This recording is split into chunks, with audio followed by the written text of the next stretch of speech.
so Rose is going to give us a bit of an update about what's been happening in Wiltshire College. And again, there'll be an opportunity then to share anything you might know about your local colleges. So Rose, you want to share your screen? Have you got the technology, or would you like me to? I'm just trying to share it now. Can you see that? Yeah, it looks like it's doing it.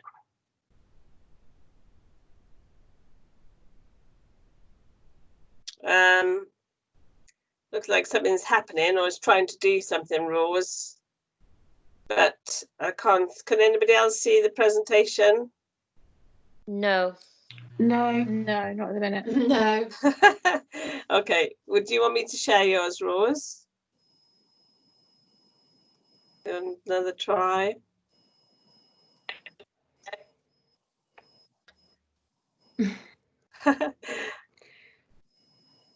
Doesn't seem to be. It keeps. Oh, it's up.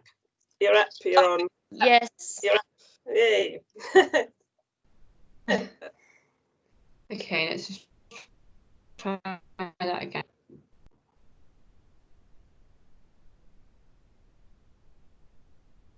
Earlier, it's just as soon. Okay, how's that? Can everybody see that? Yeah, yeah. Okay, I'll keep going. Let me know if there's any problems if it gets a bit funny. So I'm just going to start by talking about where our students currently are.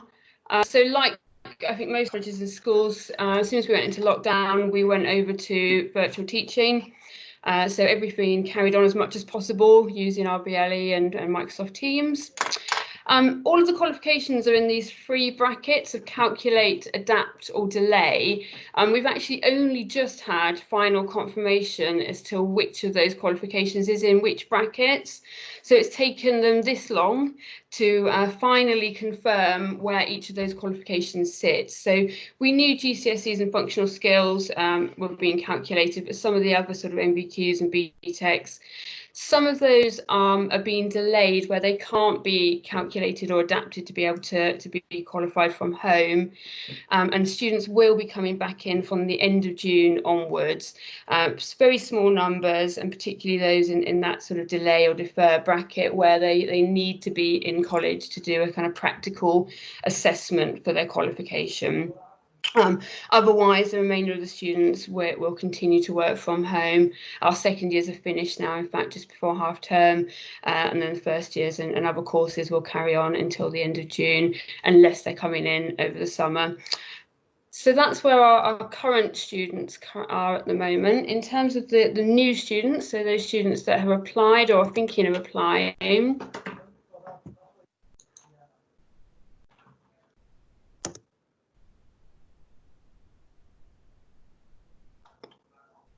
okay, so we're still receiving applications. Our admissions and applications team are working home and receiving those applications. We're hoping to do some taster days in July for students that have applied. Again, they're looking at the best way to be able to do that at the moment, but they're certainly hoping to get those new students in before the start of term over the summer to do some sort of taster, meet the tutor activities. So admissions team are available on the phone. I think people don't always realise that you can phone any of the college numbers and you can get through to the admissions team and all the other teams. In fact, everybody is still working remotely. All of the students are being given conditional offers. So at the moment, we're not doing any online interviews or any interviews at all. They're giving offers being based on their grades. If they don't meet those grade conditions, then we'll be talking to them about alternatives. So that will either be the curriculum teams or the careers teams will be looking at different alternatives for them. But they're all being given offers, I say, just based on those grades. We've got virtual events. So the first one is this week. Or in fact, we've got some webinars running today as we speak. But then we've got virtual open events. So the virtual open events are for anybody, and the whole team will be available then with any questions. But then the webinars are subject specific. So if students wanted to log into any subject specific ones, we've got some today, but again on the 12th of June. But the subject specific lecturers are all available throughout the open days every Thursday as well. So lots of opportunities, hopefully, if students still want to find out any more information about starting in September. In terms of general course updates, and this kind of links a little bit, I think, to what Charlotte was just saying about LMI in terms of those priority sectors. The life sciences is a particular area that the college has been focusing on for a couple of years, but also agri-tech. So this is sort of slightly linked to advanced engineering there, so particularly there's more technological side of agriculture. Those are run at our Lackham campus, and we've got a big new development coming on board at our Lackham campus, a whole new couple of buildings, including a new animal resource centre. We've got a new dairy engineering course, but we've also got higher courses in lots of agricultural pathways, so crop production, livestock production, rural business administration. So that's sort of responding to some of those local needs. And those needs, I think, are still there. So we have still got quite an active sort of rural agriculture industry going on within Wiltshire. And then the life sciences, particularly around health. So again, we know that is an area that's still recruiting. So areas like biomedical science, health and nutrition, and a lot of those are offered at Salisbury, but at our other campuses as well. So we're now offering a new full-time level 3 course in applied science and forensic investigation. So those are new courses for this year as well. So those are two sort of big areas that the college is offering a range of new courses on. And again, that's all still going ahead. The builders are still in at the moment, not working at quite the same speed as they were before. So I think socially distanced means that they're not as many on site at any one time, but it is still all going ahead. It will be slightly behind schedule with everything going on, but the Salisbury and the Lackham developments are still happening, and those new buildings will be open in due course. Work experience and industry placement. So this is a really big part of all vocational courses, is everywhere. They did all stop as soon as we went into lockdown. We had to advise students that they could no longer continue with their work placements. That was obviously mainly due to health and safety, and of course businesses were also stopping as well. Some students have continued though. They have made separate arrangements, again, particularly in things like education and health and social care, where students have wanted to carry on and they've made arrangements with their placement provider. So all students were given a work-based research project to complete instead. So they've had work to do from home in lieu of doing those placements. The plan is still for those placements to start from September onwards. I just spotted a typo, sorry. Of course, it is going to depend on where we are in terms of risk assessments and health and safety checks, social distancing policies, but we certainly hope that they're going to be able to go back into placement as soon as possible.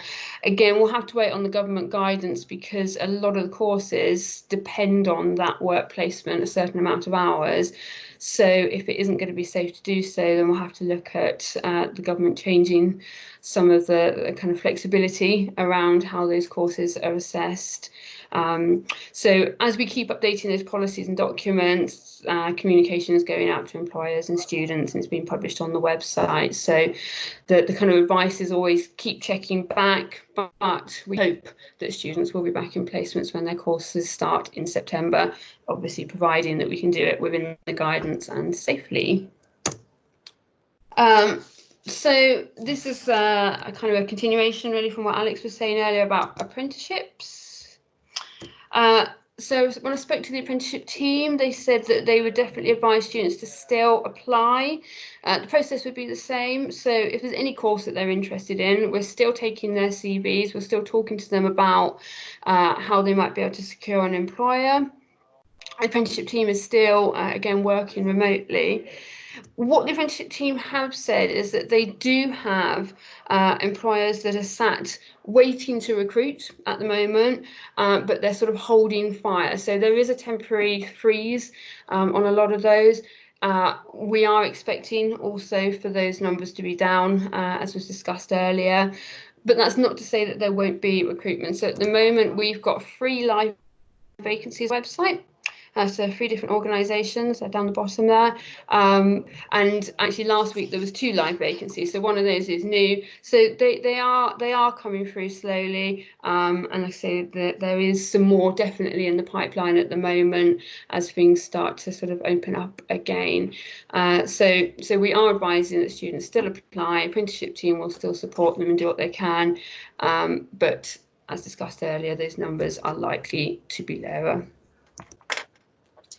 So what we're doing at the moment, so I work as part of the WIN team, but we sit right next to careers, so we all kind of work very closely together. So we're all working remotely from home. We're offering careers appointments to students from home. We're also offering careers appointments to prospective students if anybody needs any extra support in looking at courses.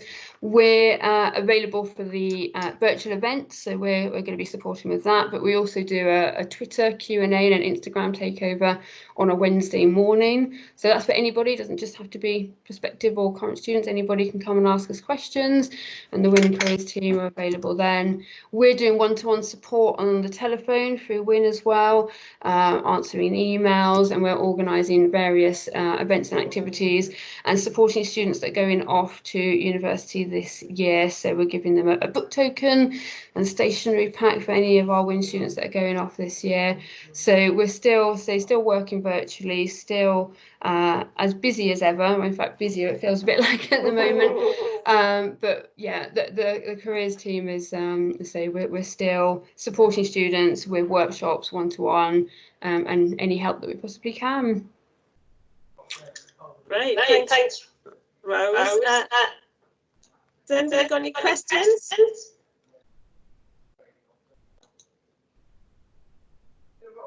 Rose, hi, it's Melanie from Royal School. Hi, Melanie. I just wondered about like year 11. Are you seeing a lot of queries from them about how their course will be run, or it's just be interesting to hear your insights, because my year 11s have seemed quite passive. Yeah, we've had a parental ones, so parents have been contacting. The college, I think, have been quite good at trying to send out emails and regular communication. So year 11s themselves, not yet. Generally, we tend to see more in the summer anyway, so it tends to be more around the GCSE results day. So I think come kind of mid-late August, we might see some more inquiries, and again, hopefully by then we'll have a little bit more information as to how September and the new term's going to look. But not lots of inquiries at the moment from the year 11s. Well, one thing, oh sorry, I think I'm a bit echoey, apologies. Rose, are you finding you're getting more students who want to do higher education in the college rather than go away? We are, absolutely. We've had quite a lot of late applications. I mean, to be honest, we always do in the summer, tend to have them trickling through, but we do seem to have an increase at the moment of late applications. We haven't had any changes yet. We're expecting that might be the case again over the summer, but we've certainly had some late applications for particularly internal progression, but some external as well for the college courses, the HNDs, Cs, foundation degrees. Yes. Any other questions? I know Bath College have got some virtual events going on. Do we know about City of Bristol?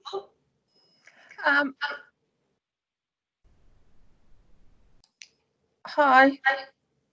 Oh, sorry. Okay. Obviously Wiltshire is way out of my area, as in Bristol. The update in Bristol is that STF are offering conditional places like Wiltshire. Bristol City are offering guaranteed places.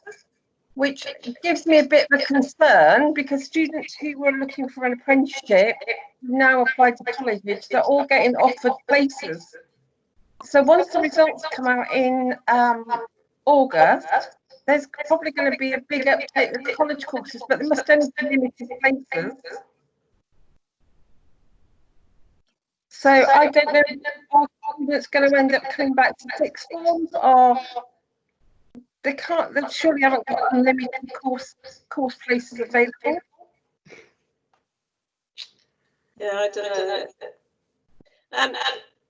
I don't know. There's quite a bit of feedback at the moment. I don't know if everybody can turn their mics off unless you're speaking. It might well be mine. I'm not sure. Are you getting my feedback, everybody? I think you probably are. So apologies. Oh, that's better. It's got a bit better now. So Kathy was saying that they're giving out offers from City of Bristol. So they're guaranteed. There's no interview. It's just a guaranteed place. But Not my based on concern grades. is no, they're just guaranteeing the places. I've spoken to most of our year 11s, and they just go, "Oh, we've got a place. We've got a place." My concern is it's not a bottomless pit of places, and I'm worried is there going to be a fallout in August after the predicted results come out, and then we're going to be really, really inundated with students that have got no places anywhere. I think it's a really good point. I suppose in a way, colleges have always kind of offered a guaranteed place, in so much as they well, certainly for us, we've always been able to find something for each student. So although it's been conditional on grades, if they haven't got the grades for a particular course, we will always try and look for an alternative for them. Then, I mean, you're absolutely right. There is always finite places, and particularly for some of those practical place courses where we've only got limited space in, say, a workshop, so that we can only have very limited students. We do have disappointed students that put in late applications and the course that they want to do isn't full. The careers advisors would be there to talk them through all of their options. We certainly do talk about sixth form as a possible option, but we look at their grades and we will talk about the other colleges. So we will go through all of those impartial options for them. I guess one of the problems we might have in September is with social distancing, it's possible that those places might be even more reduced if we can only have certain amounts, say, in the classrooms or in the workshops, if we're putting them 2 meters apart. I think the college, like other colleges, probably would try and find something for them. It's not necessarily going to be the ideal course, and that's going to be the problem, I suppose, that we can't always find exactly what they're looking for. But the college would do their best to try and find a suitable course. I expect that most colleges would do the same. Yeah, I think it's going to be tricky in September with, like I said, the workshops and things. Okay, well, if you want to ask a question, put it into chat. Thank you so much, Rose, for that. I'm going to pass now. I'm going to just stop recording that one. Hold on.